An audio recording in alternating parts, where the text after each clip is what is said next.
ಓಂ ನಮಃ ಶಿವಾಯ. ಓಂ ಶ್ರೀ ದುರ್ಗಾಯ ನಮಃ. ವಿಚಾರ ವೀಕ್ಷಕರೇ, ಏನು ವಿಚಾರ ಗೊತ್ತಾ? ಎಲ್ಲ ಕೆಲವು ಸಿದ್ಧಿಗಳು ಡೋಲ್ ಬಡಿತಾರೆ ಗೊತ್ತಾ? ಹೀಗೆ ಕಿಣಿ ಕಿಣಿ ಕಿಣಿ ಕಿಣಿ ಅಂತಾರೆ, ಮತ್ತು ಡಮ ಡಮ ಡಮ ಅಂತಾರೆ ಗೊತ್ತಾ? ಶಿವ ಅವರಿಗೆ ತ್ರಿಶೂಲ, ಟಮ ಟಮ ಅನ್ನೋದು, ಕಿಣಿ ಕಿಣಿ ಅನ್ನೋದು ಅದೆಲ್ಲ ಮಾಡಲ್ಲ ಅವರು. ಶಿವ ಅವರು, ಅರ್ಥ ಆಯ್ತಾ? ನಿಜವಾಗಲೂ ಡೋಲ್ ಬಡಿಯೋದು ಎಲ್ಲಿ ಗೊತ್ತಾ? ಶಿವ ಅವರು ಗೊತ್ತಾ ನಿಮಗೆ? ಎಲ್ಲಿ? ವೈರಿಗಳ ಎದೆ ಮೇಲೆ ಡೋಲ್ ಬಡಿಯೋದವರು, ಅರ್ಥ ಆಯ್ತಾ? ವೈರಿಗಳ ಎದೆ ಮೇಲೆ ಡೋಲ್ ಬಡಿತಾರೆ ಅವರು ಕೈಯಿಂದ. ನೀವೇ ವಿಚಾರ ಮಾಡಿ, ಇಲ್ಲಿ ಶಿವಶಕ್ತಿ ಅಂದರೆ ಎಷ್ಟು ಪವರು. ಅವರಿಗೆ ತ್ರಿಶೂಲ, ಕತ್ತಿ ಮತ್ತು ಇನ್ನಿತರ ಏನಾದರೂ ಬೇಕಾ? ಅವರೇ ಒಂದು ಶಕ್ತಿ ಅಂದಮೇಲೆ ಅವರಿಗೆ ಅದೆಲ್ಲ ಬೇಕಾ? ಈ ತ್ರಿಶೂಲ ಎಲ್ಲ ಮನುಷ್ಯರು ಮಾಡಿರೋದು. ತ್ರಿಶೂಲ, ಸಿಮೆಂಟಿನ ಗೋಡೆ, ಕಬ್ಬಿಣ.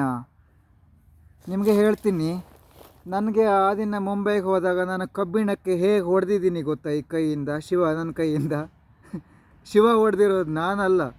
ಅದೇ ನನಗೆ ಇವಾಗ ಕಬ್ಬಿಣಕ್ಕೆ ಹೊಡಿ ಅಂದರೆ ನನಗೆ ಸಾಧ್ಯ ಇಲ್ಲ ಅದು, ಅರ್ಥ ಆಯ್ತಾ? ಆ ಸಮಯಕ್ಕೆ ನನಗೆ ಆ ಶಕ್ತಿ ಬಂದಿತ್ತು ಅಷ್ಟೇ. ಆ ಸಮಯಕ್ಕೆ ನಂಗೆ ದೇವರು ಆ ಶಕ್ತಿ ಕೊಟ್ಟಿದ್ರು, ಅರ್ಥ ಆಯ್ತಾ?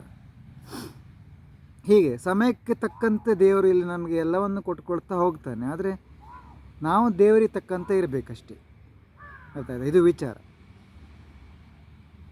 ಆಗ ನನಗೆ ಗೊತ್ತಾಯಿತು, ಇದು ನನ್ನ ಕೈ ಅಲ್ಲ, ಇದು ಕಬ್ಬಣ ಅಂತ, ಅರ್ಥ ಆಯ್ತಾ? ಕಬ್ಬಣ ರೆಡಿ ಮಾಡೋದು ಯಾರು? ಮನುಷ್ಯರು ಅಲ್ವಾ? ಇಲ್ಲಿ ನಾವು ನೆನಪಿಟ್ಕೋಬೇಕು. ಹಾಗಿರುವಾಗ ಶಿವಗೆ ತ್ರಿಶೂಲ, ಕಬ್ಬಿಣ ಮತ್ತು ಈ ಡೋಲು ಅದೆಲ್ಲ ಏನಕ್ಕೆ? ನಾನು ಅದೇ ಪ್ರಶ್ನೆ ನನ್ನ ಮನಸ್ಸಲ್ಲಿಗೆ ಹಾಕ್ಕೊಂಡೆ. ಶಿವ ಅವರು ಡೋಲ್ ಬಡಿಯೋದು ಎಲ್ಲಿ? ಶಿವ ಅವರು ಡೋಲ್ ಬಡಿತಾರೆ ನಿಜವಾಗಲು ಅಂತ ನಾನು ಮನಸ್ಸಲ್ಲೇ ಸಂಕಲ್ಪ ಮಾಡಿಕೊಂಡೆ, ಸರಿನಾ? ಆದರೆ ನನಗೆ ಉತ್ತರ ಸಿಕ್ಕೋಯ್ತು. ಶಿವ ಅವರು ಡೋಲ್ ಬಡಿಯೋದು ವೈರಿಗಳ ಎದೆ ಮೇಲೆ ಅಂತ, ಸರಿನಾ? ಅವ್ರ ಕೈಯೇ ಎಲ್ಲ ಸಾಕಾಗುತ್ತೆ. ಅವ್ರಿಗೆ ಕೈ, ಅವರ ದೃಷ್ಟಿ, ವಶೀಕರಣ, ಆ ಪವರೇ ಆಗಿದೆ ಅವರಿಗೆ, ಅರ್ಥ ಆಯ್ತಾ? ನಿಮ್ಗೆ ಗೊತ್ತಲ್ಲ ಕರಾಟೆಗಳೆಲ್ಲ ಹೇಗೆ, ಅವರು 100-200 ಜನಗಳನ್ನು ಅವರು ಬರೀ ಕೈಯಿಂದನೇ ಅಲ್ವ, ಎಲ್ಲ ಕೈ ಕಾಲಿಂದನೇ ಎಲ್ಲ ಮಾಡ್ತಾರಲ್ವ. ಅದು ಕರಾಟೆ ಕಲ್ತವರೇ ಹಾಗೆ. ಇನ್ನು ಶಿವಶಕ್ತಿ ಇಡೀ ಜಗತ್ತನ್ನೇ ಒಂದು ಪಾಲನೆ ಮಾಡುವಂಥ ಶಕ್ತಿ. ಅವ್ರ ಪವರ್ ಹೇಗಿರಬೇಡ ವೀಕ್ಷಕರೇ, ಅರ್ಥ ಆಯ್ತಾ?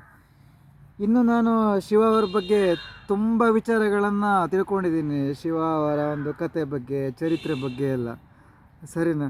ಅದು ನಾನು ಯಾವಾಗ ತಿಳ್ಕೊಂಡೆ ಅಂದರೆ, ನನಗೆ ಆ ಕ್ಷಣಕ್ಕೆ ಆ ಪವರು, ನನಗೆ ಅವರಿಂದ ಒಂದು ತಪ್ಪಿಸ್ಕೊಳ್ಳುವಂಥ ಒಂದು ಶಕ್ತಿ ಬಂತಲ್ಲ, ಅಲ್ಲಿಂದ ನಾನು ಪ್ರಶ್ನೆಗಳಿಂದ ಮೇಲೆ ಪ್ರಶ್ನೆಗಳನ್ನು ಹಾಕ್ಕೊಳ್ತಾ ಇದ್ದೆ ಮನಸ್ಸೊಳಗೆ.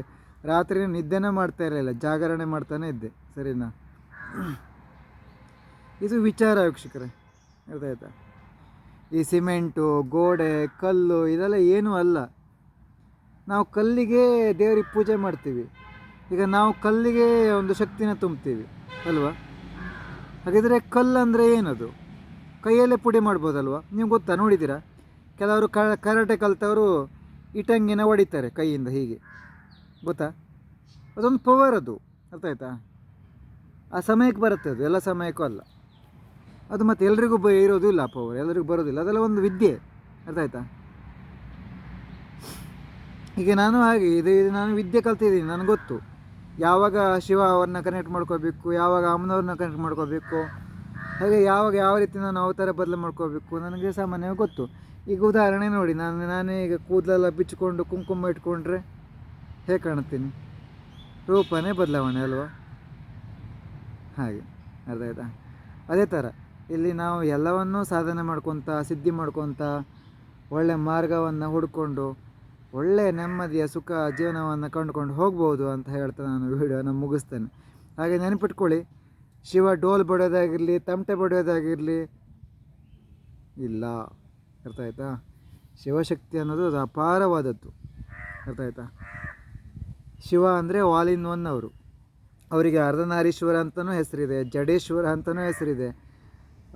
ತುಂಬ ಹೆಸರುಗಳಿಂದ ಕರೀತಾರೆ ಶಿವ ಅವರನ್ನು. ಸಹಸ್ರಾರು, ಕೋಟಿ ಹೆಸರುಗಳಿಂದ ಕರೀತಾರೆ. ಈಗ ನಾನೇ ನೋಡಿ, ಜಡೆ ಬಿಚ್ಚಿದ್ರೆ ಅಮ್ಮನವರ ಅವತಾರ, ಜಡೆ ಕಟ್ಟಿದ್ರೆ ಈಗ ಒಂದು ಸೇಮ್ ಒಂದು ಶಿವ ಅವರ ಅವತಾರ ಹೇಳೋಕ್ಕಿಂತ ಶೇಖರನ ಅವತಾರ ಅಲ್ವಾ.